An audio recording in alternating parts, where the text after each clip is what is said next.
Hello दोस्तों, आज हम लोग इस वीडियो में जानने वाले हैं ब्लड कैंसर के बारे में, जिसको हम लोग क्या बोल रहे हैं, ल्यूकेमिया भी बोल रहे हैं। ठीक है, अब ल्यूकेमिया होता क्या है, इसमें क्या होता है कि जो WBC होता है यानी कि वाइट ब्लड सेल, हम लोग के बॉडी में 3 तरह का आपको जो है वो ब्लड सेल मिलेगा, जिसको हम लोग क्या बोलते हैं, RBC, WBC एंड प्लेटलेट बोलते हैं। तो जो WBC होता है, जिसको हम लोग वाइट ब्लड सेल बोल रहे हैं, उसका एबनॉर्मल ग्रोथ होने लगता है। कैंसर का मतलब होता ही है कि एबनॉर्मल ग्रोथ होने लगना, किसी भी सेल का जो है वो एबनॉर्मल ग्रोथ होने लगता है, उसको हम लोग क्या बोलते हैं, कैंसर बोलते हैं। और अगर यहाँ पे WBC का एबनॉर्मल ग्रोथ हो रहा है, उसको हम लोग क्या बोलेंगे, ल्यूकेमिया बोलते हैं। एबनॉर्मल ग्रोथ कहने का मतलब क्या है कि जब भी WBC एक सेल से 2 सेल में डिवाइड होता है, तो जो डिवीजन का जो भी टाइमिंग है, जितना दिन में डिवाइड होना चाहिए, उसके कम ही टाइम में जो है वो, उससे कम ही टाइम में ये डिवीजन अपना जो है वो करने लगते हैं, अपना ग्रोथ। इसी के कारण क्या होता है कि नंबर ऑफ जो WBC है वो बढ़ने लगता है। जो भी हम लोग का RBC, WBC, प्लेटलेट है, जितने भी सारे ब्लड होते हैं, जितने भी सारे ब्लड सेल हैं, वो बनता कहाँ पर है, तो ये हम लोग का बोन मैरो में बनता है। अगर हम लोग और डिटेल में जाएं तो बोन मैरो के अंदर भी क्या प्रेजेंट होता है, स्टेम सेल प्रेजेंट होता है, उससे हम लोग का ब्लड का जो है वो निर्माण होता है। अब ये बोन मैरो कहाँ पे प्रेजेंट होता है, तो बोन मैरो जो भी हम लोग का हड्डी होता है, हड्डी के बीच में जो भी खोखली जगह होती है, उसके अंदर जो प्रेजेंट होता है, उसको हम लोग क्या बोलते हैं, बोन मैरो। और बोन मैरो के अंदर क्या प्रेजेंट होता है, स्टेम सेल। और यही स्टेम सेल क्या करता है, हम लोग को जो है वो ब्लड बनाने में हेल्प करती है। तो यहाँ पे क्या हो रहा है कि जब भी बोन मैरो के अंदर जो WBC को बनाने वाली सेल है, उसका वहाँ पे क्या हो रहा है कि एबनॉर्मल ग्रोथ होना चालू हो जाता है, जिसके चलते बोन मैरो का भी वहाँ पे जो है वो आपको कम देखने के लिए मिलेगा। जिसके चलते और भी सारे जो भी ब्लड सेल हैं, जैसे कि RBC, प्लेटलेट, ये दोनों जो ब्लड हैं, इसका भी आपको फॉर्मेशन जो है वो कम हो जाती है, क्योंकि जो भी WBC बनाने वाली जो भी स्टेम सेल है, उसका एबनॉर्मल ग्रोथ वहाँ पे होने लगता है। ठीक है, इसके कारण ये चीज़ें आपको देखने के लिए मिलता है।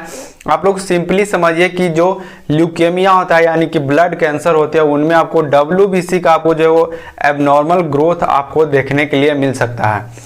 अब अगर किसी पर्सन को जो है वो ब्लड कैंसर हो रखा है, तो उसका क्या क्या लक्षण हो सकते हैं, तो वो हम लोग सबसे पहले जानते हैं।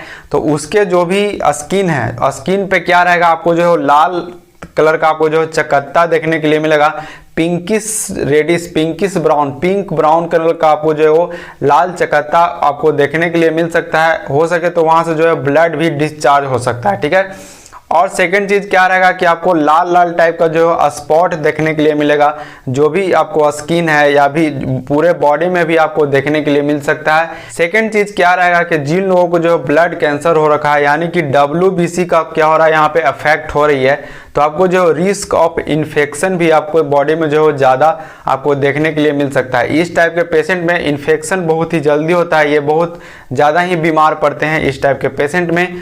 और अगर WBC का एबनॉर्मल ग्रोथ हो रहा है, जिसके चलते RBC और प्लेटलेट दोनों इफेक्ट हो रहे हैं, इनका भी संख्या क्या हो रहा है, कम हो रहा है। तो जब भी हमारे बॉडी में जो प्लेटलेट की संख्या कमेगी, प्लेटलेट का क्या काम है, प्लेटलेट का काम क्या है कि जहां पर भी कट छट लगता है, वहां पे उसको क्या करना, बंद करना, मतलब कि उसको रोकना, क्लॉट बना करके उसको जो है वो रोकने का काम करता है। अगर किसी बॉडी पार्ट में अगर आपको जो कट लग जाता है, तो उस कंडीशन में जो प्लेटलेट है वो अपना काम नहीं कर पाएगी, क्योंकि प्लेटलेट की संख्या क्या हो गई है, कम हो गई है। ठीक है, सेकेंड आपको क्या देखने के लिए मिल सकता है, एपिस्टैक्सिस, इसको हम लोग बोलते हैं। मतलब कि आपको जो है वो नोज से जो है वो, नाक से ब्लीडिंग भी आ सकती है, नोज से आपको ब्लीडिंग देखने के लिए मिलेगा, ड्यू टू आपको क्या हो रहा है, प्लेटलेट की जो है वो कमी हो रही है, जिसके कारण जो है ये चीज़ें देखने के लिए मिलेगा। ठीक है, अब आपको क्या हो सकता है, फटीग हो सकता है। फटीग मतलब बहुत ही ज़्यादा जो थकान आपको हो सकता है, या फिर जो एनीमिया हो सकता है। ये क्यों होगा, क्योंकि RBC भी इफेक्ट हो रहा है,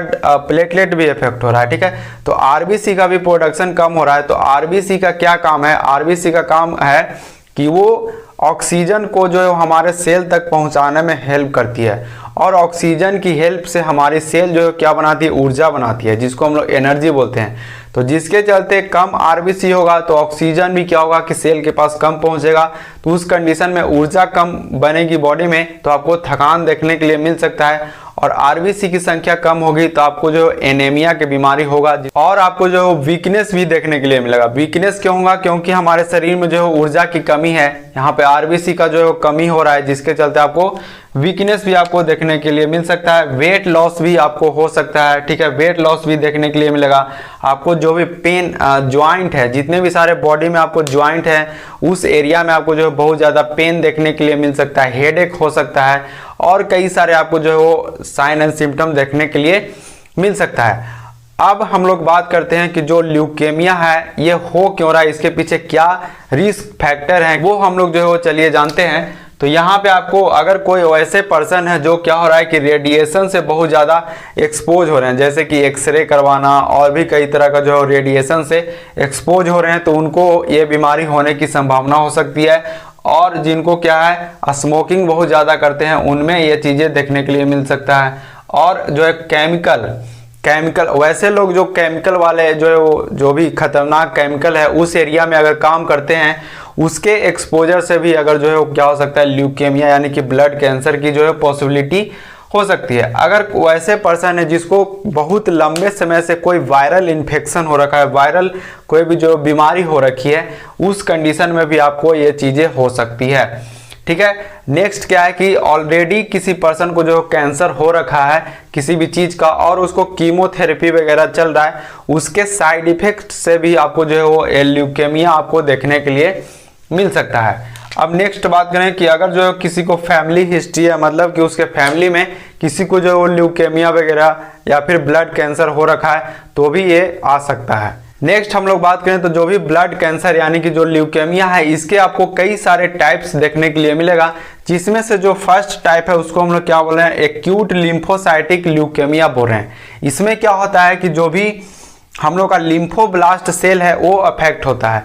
ये लिम्फोब्लास्ट सेल कहाँ पे प्रेजेंट होता है, तो ये भी हम लोग का जो है वो बोन मैरो में ही प्रेजेंट होता है। ये क्या करता है कि ये WBC को बनाने में हेल्प करता है, ठीक है। लिम्फोब्लास्ट सेल क्या करता है, WBC के एक टाइप है उसको हेल्प करता है। तो ये कौन सा WBC के टाइप को जो है वो बनाने में हेल्प करता है, तो एक लिम्फोसाइट जो क्या है एक WBC का टाइप है।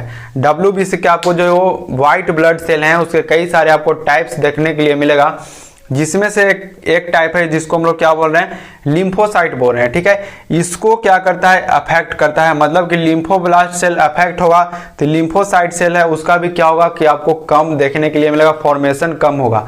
इसके कारण ये जो ज़्यादातर आपको जो है वो चिल्ड्रेन में देखने के लिए मिलता है, मतलब कि 15 साल से जो भी कम जो बच्चे हैं उनमें ये चीज़ें, मतलब कि ये वाला सेल जो है वो ज़्यादा अफेक्ट होता है। WBC के जो भी ये लिम्फोसाइट सेल हैं वो आपको ज़्यादा यहाँ पे देखने के लिए मिलेगा, ठीक है। इसके चलते क्या हो रहा है कि इसको हम लोग क्या बोलते हैं, चाइल्डहुड ल्यूकेमिया भी हम लोग इसको अदर नेम से भी हम लोग जानते हैं, ठीक है। नेक्स्ट जो टाइप है उसको हम लोग क्या बोल रहे हैं कि एक्यूट माइलोजेनस ल्यूकेमिया, ठीक है। यहाँ पे एक्यूट आपको दिख रहा होगा। एक्यूट का मतलब क्या होता है कि कोई भी बीमारी अगर कहीं पर भी एक्यूट लिखा हुआ है, उसका मतलब होता है कि वो चीज़ तुरंत से जो है वो शुरू होगा और एक जो है टाइम पीरियड के अंदर क्या हो जाना, खत्म हो जाना, ठीक है। और यहाँ पे क्रोनिक आपको देखने के लिए मिल रहा होगा, ठीक है। क्रोनिक और एक्यूट इसका डिफरेंस यही है। क्रोनिक मतलब होता ही है कि कोई भी बीमारी बहुत लंबे समय से जो चल रहा है उसको हम लोग क्या बोलते हैं, क्रोनिक बोलेंगे। एक्यूट मतलब क्या होता है कि वो बहुत ही फास्टली जो है वो बीमारी आकर होगा और कुछ टाइम पीरियड के बाद क्या हो जाएगा, वो खत्म हो जाता है, ठीक है। उसको हम लोग क्या बोल रहे हैं, एक्यूट बोलेंगे, ठीक है। जो सेकेंड टाइप है उसको हम लोग क्या बोल रहे हैं कि एक्यूट माइलोजेनस ल्यूकेमिया बोल रहे हैं। ये क्या करता है कि ये हम लोग को माइलोब्लास्ट सेल को जो है वो अफेक्ट करता है, ठीक है। अब ये माइलोब्लास्ट सेल क्या है कि ये माइलोब्लास्ट सेल कहाँ पे प्रेजेंट होता है, बोन मैरो में प्रेजेंट होता है। और ये क्या करता है कि फॉर्मेशन ऑफ WBC, जितने भी सारे WBC के टाइप हैं उस सारे को जो है फॉर्मेशन ये कौन करता है, माइलोब्लास्ट सेल करता है, एक्सेप्ट जो है वो लिम्फोसाइट। लिम्फोसाइट का जो फॉर्मेशन कौन करेगा, लिम्फोब्लास्ट सेल। थोड़ी देर पहले मैंने आपको बताया था, ठीक है। तो उसको छोड़ करके कौन करता है ये पूरा WBC का फॉर्मेशन, ये माइलोब्लास्ट सेल, ठीक है, जो कि बोन मैरो में आपको प्रेजेंट रहता है। अगर ये इफेक्ट हो गया, अगर ये सेल जो है क्या हो गया, इफेक्ट हो गया, तो मतलब कि हम लोग के बॉडी में जितना भी सारा WBC है, और WBC का क्या काम है, ये हम लोग के बॉडी में एज ए इम्यून सिस्टम काम करता है, डिफेंस मैकेनिज्म का काम करता है। अगर यही खत्म हो जाएगा तो हमारा बॉडी बहुत ही कम समय तक जो सर्वाइव कर सकता है। वो उसको इतना सारा इन्फेक्शन हो जाएगा, बीमारी हो जाएगा, बहुत तरह के आपको जो उसको डिजीज हो सकती है, जिसके चलते उस पर्सन को क्या हो जाएगा, डेथ भी हो सकती है। ठीक है, ये मोस्ट डेंजरस टाइप का जो है वो ल्यूकेमिया है। ये आपको एडल्ट में ज़्यादातर आपको देखने के लिए मिलता है। कौन? एक्यूट माइलोजेनस ल्यूकेमिया इसको हम लोग बोलते हैं।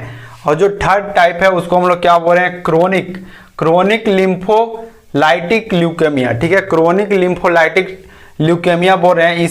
इसमें क्या होता है, कौन सा सेल इफेक्ट होता है, आपका लिम्फोब्लास्ट सेल जो है अफेक्ट होता है। ठीक है, एक्यूट जो है वो एक्यूट लिम्फोलाइटिक ल्यूकेमिया में आपको जो है यही सेल इफेक्ट हो रहा था, और क्रोनिक में भी क्या हो रहा है, यही इफेक्ट हो रहा है। लेकिन डिफरेंस क्या है कि क्रोनिक में आपको जो है बहुत ही लॉन्ग ड्यूरेशन तक जो है क्या रहेगा, अफेक्टेड रहेगा, और एक्यूट में ये बहुत ही जल्दी खत्म हो जाता है। एक टाइम पीरियड के बाद ये जो है क्या हो जाएगा, रिलीफ हो जाता है। लेकिन ये बहुत ही लॉन्ग टाइम तक अगर ये कंडीशन रह गया तो उसको हम लोग क्या बोलते हैं, क्रोनिक बोल देते हैं। ठीक है, और इसमें क्या होगा, आपको ये जो है क्या है, मोस्ट कॉमन टाइप है। मतलब यहाँ पे आप लोग ध्यान दीजिएगा, ये क्या है आपको सेकंड वाला ये मोस्ट डेंजरस है, और जो ये थर्ड वाला है क्या, मोस्ट कॉमन है। मतलब कि सबसे ज़्यादा अगर ल्यूकेमिया या ब्लड कैंसर अगर किसी पर्सन को होगा तो वो ये वाला होने की संभावना उनको ज़्यादा होता है। अब नेक्स्ट जो ल्यूकेमिया उसको हम लोग क्या बोल रहे हैं, क्रोनिक माइलोजेनस ल्यूकेमिया बोल रहे हैं। ठीक है, क्रोनिक माइलोजेनस ल्यूकेमिया जो है क्या करता है, ये आपको ज़्यादातर जो 55 ईयर के जो पर्सन है उनसे अगर बड़े हैं, 55 साल से जो बड़े लोग हैं, उनमें ये चीज़ें आपको ज़्यादा देखने के लिए मिलता है। कौन सा, ये क्रोनिक माइलोजेनस जो है वो ल्यूकेमिया उन लोगों में ज़्यादा देखने के लिए मिलता है। इसमें क्या हो रहा है कि आपका जो माइलोब्लास्ट सेल जो अफेक्ट हो रहा है, माइलोब्लास्ट सेल क्या करता है, ये सारे WBC को जो बनाने का काम करता है। ठीक है, तो माइलोब्लास्ट सेल अफेक्ट होगा, जिसके चलते WBC का भी आपको काउंट कम देखने के लिए मिलेगा। अब बोल सकते हो कि काउंट कम कैसे हो जाएगा, यहाँ पे तो WBC का जो ग्रोथ बहुत ज़्यादा हो रहा है, मतलब कि क्वांटिटी उसका बढ़ रहा है। लेकिन जो WBC हम लोग के बॉडी में रियली में जो काम करता है उसको मैच्योर होना भी तो चाहिए। मतलब कि जितना टाइम में उसको डिवीजन होना चाहिए उससे कम ही टाइम में डिवीजन हो रहा है। तो जो WBC का कैपेसिटी जो पावर है वो पूरी तरीके से डेवलप नहीं होगा, जिसके चलते हम लोग का WBC बॉडी में बढ़ने के बावजूद भी हम लोग का काउंट कैसा रहेगा, जो भी मैच्योर मतलब कि पका हुआ जो WBC है उसका काउंट हमेशा जो है आपको कम ही देखने के लिए मिलेगा। और इस कंडीशन में आपको क्या होगा कि यहाँ पे प्लेटलेट का भी आपको काउंट कम देखने के लिए मिलेगा, और RBC का भी आपको काउंट कम देखने के लिए मिलता है, जिसके चलते पर्सन को जो है बहुत ज़्यादा ही कॉम्प्लिकेशन यहाँ पे आपको देखने के लिए मिल सकता है। अब इसकी अगर हम लोग ट्रीटमेंट की बात करें तो हम लोग क्या करा सकते हैं, तो इनमें सबसे पहले अगर कोई भी पर्सन को वायरल इन्फेक्शन बहुत दिन से हो रखा है, जिसके चलते ये अगर बीमारी हो रही है ल्यूकेमिया यानी कि ब्लड कैंसर वगैरह हो रहा है, तो उसको आपको क्या करना है, कंट्रोल करना है। सेकेंड चीज़, आप लोग जो कीमोथेरेपी वगैरह उस पर्सन को जो है आप लोग दे सकते हो। अगर इससे भी काम नहीं बन रहा है तो लास्ट ऑप्शन क्या है, आपको बोन मैरो का जो है ट्रांसप्लांट कराना पड़ेगा। बोन मैरो का ट्रांसप्लांट आपने जो क्रिस मूवी देखा होगा, क्रिस 3 मूवी आपने देखा होगा, जिसमें जो भी क्या नाम है उनका, रोहित मेहरा, उनका बोन मैरो का क्या करता है, ट्रांसप्लांट करता है। कौन? काल। ठीक है, अपने बॉडी में जिसको हम लोग क्या बोल रहे हैं, वही उसी तरह का आपको जो बोन मैरो का यहाँ पे ट्रांसप्लांट करना पड़ेगा। ठीक है, अब इसकी डायग्नोसिस की बात करें तो हम लोग क्या डायग्नोसिस कर सकते हैं, हम लोग जो है वो CBC मतलब कंप्लीट ब्लड काउंट आप लोग चेक कर सकते हो, या फिर हेमोग्लोबिन टेस्ट करा सकते हो। इस सब टाइप का जो है आपको बहुत सारे टेस्ट होते हैं, जिसके में आपको पता चल जाएगा कि WBC का काउंट कितना है, RBC का काउंट कितना है, सारा कुछ आपको पता चल सकता है। तो ये आपको क्या था, ब्लड कैंसर के बारे में, जिसको हम लोग क्या बोल रहे हैं, ल्यूकेमिया भी बोल रहे हैं। ठीक है, अगर दोस्तों आपको ये वीडियो अच्छा लगता है तो लाइक शेयर कमेंट जरूर करें। मिलते हैं फिर नेक्स्ट वीडियो में, तब तक के लिए बाय दोस्तों।